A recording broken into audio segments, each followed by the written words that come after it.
มไปด้วยบาดแผลยังบ่หยุดนอกใจกัน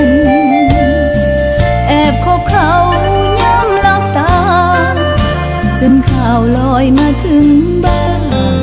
ในบอกจบกันตั้งนาน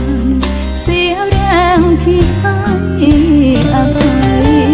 หรืออายตั้งใจหลอกน้องไปชั่วชีวิตแต่หลักฐานที่ติดบ่มีเปิดโปงคำตัวเชื่อใจหมดปัญญาเบิดวิธีสิหยุดความเจ้าชู้ของอายได้แต่ฝากคำพูดไว้เพื่ออายสิรู้ต้นบ้างมีคนห้องให้ยามที่อายกอดเขา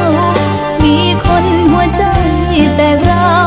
ย้ำคนเบาอายมีสาวเคียงข้างมีคนกระอักพิษหักที่จ้องหักยัง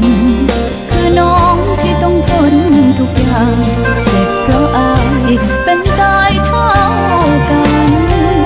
ความหลงบังใจหรืออายเป็นแบบนี้หากจริงใจบ่เป็นอีหลีน่าสิบอกน้องตั้งนาน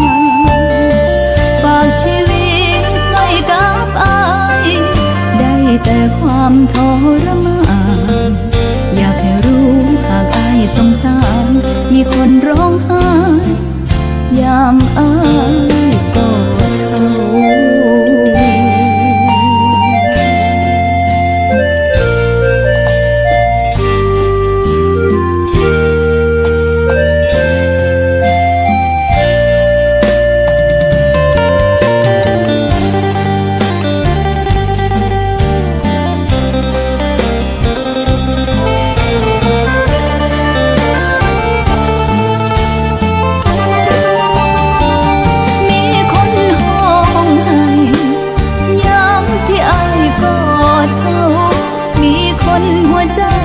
แต่เรา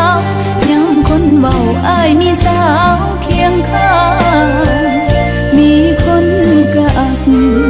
พิษหักที่จ้องหักหลังคือน้องที่ต้องทนทุกอย่าง